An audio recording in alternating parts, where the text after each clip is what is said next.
و نهایت نهم ربیع الاول سال عام الفیل که به 22 اپریل سال 571 میلادی درست می آید، خداوند رحمت عالمیان سید بنی بشر محمد مصطفی صلی الله علیه و سلم از مادر تولد کنند.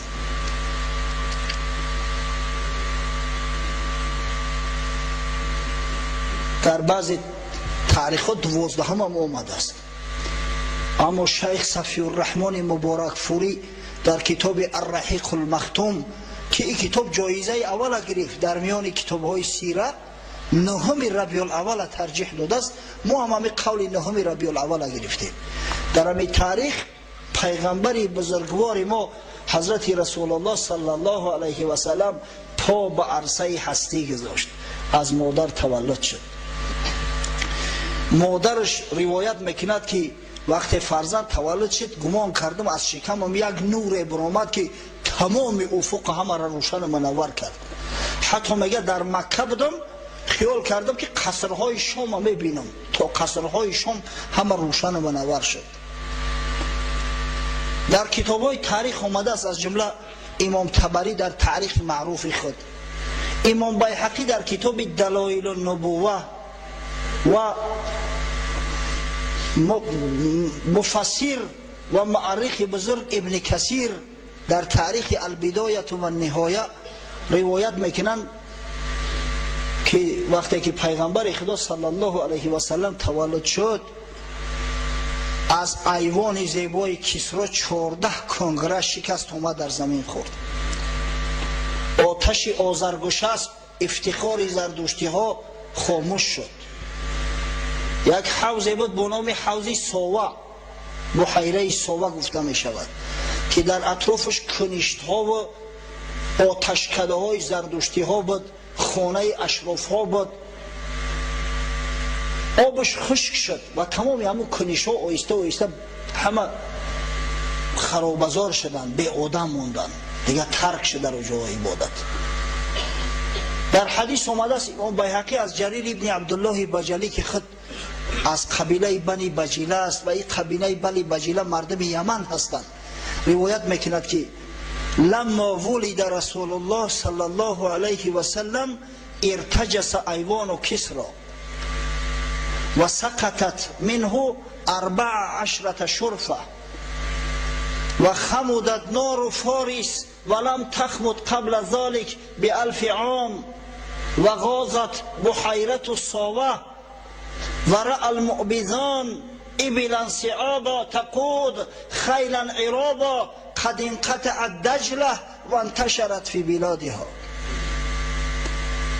یعنی که وقتی که پیغمبر خدا صلی الله علیه و سلم تولد شد، میگوید جریر ابن عبدالله بجلی 14 کنگره قصر کسرای اول نوشیروان در زمین زد و آتش آذرگشسپ که 1000 سال پادشاه های عجم نگذاشته بودند همون را خاموش شود، خاموش شد و حوض ساوه خشک گشت و معبد معبدان سردار زردشتی ها خواب میبیند که یک قشون بزرگ پیش یک شتری قویال از قفا اسبهای جنگی دریای دجله را گذاشتند، در ملک فارس منتشر شدند. حکیم فردوسی همه حدیثه به نظم کشیده است، همه واقعی حدیثه. ببینه فردوسی را در مکتب بسیار میگن بزرگیش نمیدونیم. چرا؟ زیرا از فردوسی غیر جنگ رستم با دیوی سفید و جنگ رستم با اشکبوس دیگه یگون خوک نمیدونه. چرا بدونیم که در ادبیات فقط امیر بنویسن؟ اگر به شرطی که واقعا او تاریخ هایی که فردوسی آورده است، او واقعه هایی که فردوسی بیان کرده است اگر در کتابا نوشته میشه، باور کنید دیگه معلم ها شکایت نمیکردن از طلبه ها که درس تیار نمیکنن. جنگ رستم با دیوی سفید هیچ که از یاد نمیکنه، یا جنگ رستم با اشکبوسه، اما قصه ولادت رسول الله صلی الله علیه و سلم همه مسلمان از یاد میکنن. افسوس که نمیکنن، شکایت میکنن. جوانای ما سعدی را نمیدونن. آخه سعدی را تو یک دو نعتایی که در وصف پیغمبر گفته است بگیره در کتاباتو چاپ کنه با نگاه کنه که جوانا چه خیلی حفظشو میکنن از برای خدا.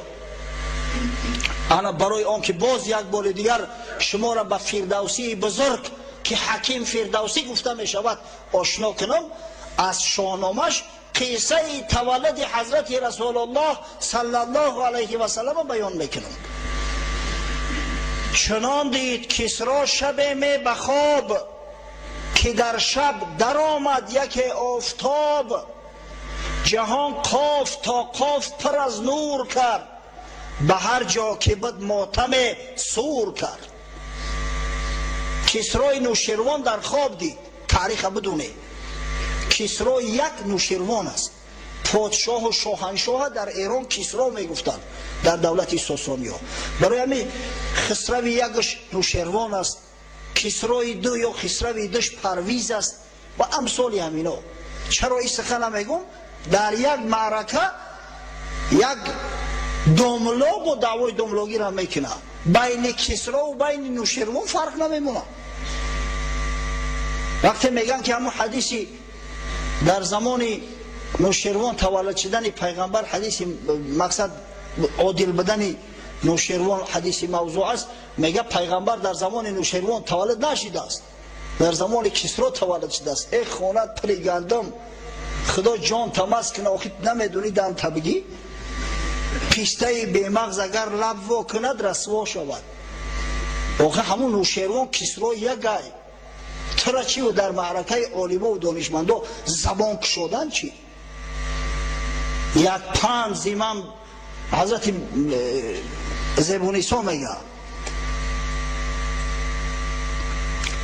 آور برون ز گوشت این پنبه های غفلت، در درس نکته سنجان در کام کش زبان رو. وقتی دیدی عالمای بزرگ هستن بهترش خاموش بیست و گوش کن، خطا شرمنده نکن. برای همین بدونه همون کسری که در اینجا سخن بیره همون نوشیروان است، نوشیروان عادله که میگن. کسری یک است، پادشاه ایران که 47-48 سال پادشاهی کردگیه. وقتی حضرت رسول الله صلی الله علیه و سلم تولد شد، سال 40 حکمرانی کسری نوشیروان بود. 8 سال دیگه بعد این زندگی کرده، بعد از دنیا رفت. چنان دید کسری شب می بخواب که در شب برآمد یک آفتاب، جهان قاف تا قاف پر از نور کرد، به هر جا که بد ماتم سور کرد، به هر جا که بد نور نزدیک راند، جزیوان کسری که تاریک ماند. نوشیروان خواب دید که نیمه شب آفتاب تابان طلوع کرد، تمام دنیا را روشن و منور کرد، همه جا شادی و خرسندی و فرح شد، مگر قصر پادشاه های عجم، مگر قصر سلاطین ساسانی که در همون ظلمت در همون تاریکی باقی بود. بجز تانگه از خواب شه نیمه شب، به کس بر از این راز نکشاد لب. شاه تلخش کفید، شبانه پرید از خواب خیست، از بس که نیمه شب بود دیگه کسی را خلل نرسون، آوازه نشود گفته. چو برقع برافکند از چهر مهر، بفرو خواند بر خویش بوزرج مهر. وقتی که آفتاب نمودار شد، روز شد، اون مردم نماز بامداد نمیخوندن و صبح صادق بخیزه نخواب، تا همون بلند شدن آفتاب خواب میکردن. بوزرج مهری وزیر دعوت کرد. چو بوزرج مهر گوش کرد این سخن، نگه کرد این خواب سر تا ببون. پس آنگه چنین گفت بوزرج مهر، که ای رای تو برتر از ماه و مهر. از این روز پس تا 40 سال بیش، نهد مردی از تازیان پای پیش. بوزرج مهر وزیرش بود، بسیار دانشمند بود، بسیار آدم خیرتمند بود است، یک کاری به معنی کرده است. همین نردی بازی را همون اختراع کرده گیه که امروز این همین جوانای ما ابله شدیان، نه تعلیم نه درس نه کار و بار زندگی، بعضیش روز تا شما میشینن نردی میزنه. همه همین کسافتی همون بوزرج مهر است. نردی بازی نکنه بچه ها، در یک مسجد اومدیم، در یک گوشش نرد موندگی. ای جوان مرگو چیکار میکنه این نرد؟ میگه وقتی خالی موده کم کم بازی میکنیم. آقا پیغمبر خدا صلی الله علیه و سلم گفته است من لعب بنرد شیر فقط سبق یده بلحم الخنزیر و دمه. هر کسی که نردی بازی میکنه دستی خودش در خون و در گوشت خوک آلوده کرده است. از برای خدا شما نخون نردی را در مسجد بیاره. هر کسی نردی باز است در یاد تو بگیری که سخن پیغمبر است. نردی با پول است، به پول است، درست نیست بازیش، حرام ایده کنه. وقتی میگه بزرجمهر گوش کرد سخن نوشیروان، گفت شاها از این چیز ما با خبر میدونیم. 40 سال بعد از همین واقعه، بعد از خوابی تو، یک مرد از میان عرب ها پا پیش میگذارد، میگه من پیغمبر هستم، فرستاده خدا هستم. نگوید سخن جز همه راستی، بپیچد زهر کجی و کاستی. نشانش چی است؟ امین است، راست قول است. به هم برزند دین زردوشت را، به محچن نماید سرانگوشت را. بدنی مگردد زی انگشتی او، به مردی نبیند کسی پشتی او. دین زردوشت خانمانش ایسرش و سبیل بمونه. بعدا اگر چند بعض ببسرها، بعض عاقی پدرها کوشش میکنن که ایره احیا کنن، در میان مردم پنگ کنن، اما خدای بزرگ نمیگذاره شو، نمیگذاره شو. هو الذي ارسل رسوله بالهدى ودين الحق ليظهره على دين كله ولو كره الكافرون. او خدای بزرگی هست که پیغمبر محبوب شه با دین حق فرستاد تا اینکه تمام دینهای باطله، تمام عقاید باطله را ریشه‌کن کند. اگر چند کافرها ایره نمیخواهند.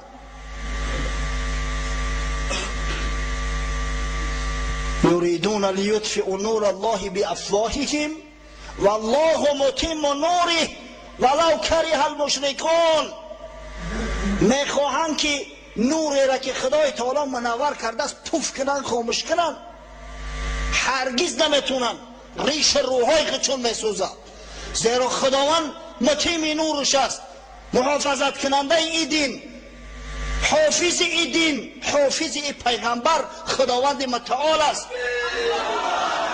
اگر چنده که مشرکایی را نمیخواهند، مشرکا سعی تلاش میکنند به هم برزند دین زردوشت را، به محچن نماید سرانگشت را. بدنی مگردد زی انگشتی او، به مردی نبیند کسی پشتی او. یهود و نصاران نماند بجای، درآرد همه دین پیشین زی پای. به تخت سپایه برآید بلند، دهد مر جهان را به گفتار پند. یکی از صفات حمیده ای پیغمبری بزرگ آن است که بالای تخت جبابیره و متکبره نمیشینه، کرسی و منصب طلب ندارد. در بالای تخت سپایه، در بالای منبر برای دعوتی بنی بشر میبراید، برای پند نصیحتی بنی بشر بالا میشود. جهان زو شود قرن تا قرن شاد، جزیوان کسرا جزیوان شه کام برآید به باد. تمام دنیا همه شاد و خرسند می شوند، همه راضی هستند، مگر ایوان پادشاه که دود از دیمارش می رود، مگر خانواده پادشاهای ساسانی که نیست اندر جهان گمنام می شوند و می روند. چو بشنید کسری ز بوزرجمهر، از این سان بگردیدش از رنگ چهر. همه روز با درد غم با جفت، زی اندیشه چون شب در آمد بخفت. وقتی خیلید میگن تلخت نمی کفه، دیگه طعام در نظرش زهر شد، بیچاره تمام روز به غم و اندوه مبتلا. وقتی که شخص مانده می شود، عصبانی مانده می شود، در خوابش می بره. از بیمدار و ماندشوی جسمانی دیده بیمدار و ماندشوی روحانی وزن‌تر است. از همین خاطر در اول شب سر شما خاموش بود. چنان شد که از شب گذشته 3 پاس یک آواز آمد چنان پرهراس، تو گویی جهان سر به سر گشت پست، پس آنگه یکی گفت کیوان شکست. نیمی شب میگه که غلغله شد قریب صبح. خیلی با صبح صادقش میگیم، در تاریخ صبح صادق اومده است، فردوسی ابتدای صبحش گفته است. چنان ترقص شد که پادشاه از خواب پرید خیست، پرسید چی گپ است؟ گفتن شاه ایوانت شکست. او ایوان زیبایی که افتخاری تو بود 14 کنگرش آمد در زمین زد. و بوزرج مهرانگه آواز کرد، زیتاق شکسته گپ آغاز کرد. چه آن دید دانا همان در زمان، چنین گفت که ای شاه نوشیروان. چنان دان که ایوانت آواز داد، که آن ماه پیکر زی مادر بیزاد. وقتی که بوزرج را با صدا کرد که ایش چی گپ بوده تو قسمم شکست چی گپ شید؟ گفت که بفهم که مادرش تولدش کرد. از مادر تولد شد. همکنون سواری رسد باده اسب، که برباد شد کاری آذرگشسب. حاضی گفت سراسیمم یک خبرت بگیرن که آذرگشسب هم ای سرد و سبیل ماند. آتش آذرگشسب هم خاموش شد. در این بد که آمد سواره چه گرد، که آذرگشسب این زمان گشت سرد. همین لحظه بود که خبرش کردن که شاه هر قدر کوشش کردیم علاوه مرد دیگه نگهش داشته نتونستیم. پس این سخن شاه دیر نزیست، بمرد و جهان برو برگیریست. پس از شه به 1 ماه بوزرج مهر، بمرد و بپوشید در خاک چهر. اگه تصور کنه که همین شعر حکیم فردوسی را در کتاب‌های ادبیات چاپ کنن انتشار بتن مگر حفظش نمیکنن. من باور ندارم که جوان مسلمان باشد که این را حفظ نکنه. همه حفظ میکنن. افسوس از کی بنالیم که هر چیزی هست از خود ما به ما میزنه. گفت تازه کی نالیم که از ماست که بر ماست. و این بود تولد حضرت رسول الله صلی الله علیه و سلم که خداوند متعال به تمام جهانیان بشارت تولد حبیبش محمد صلی الله علیه و سلم ابلاغ ارسال نمود.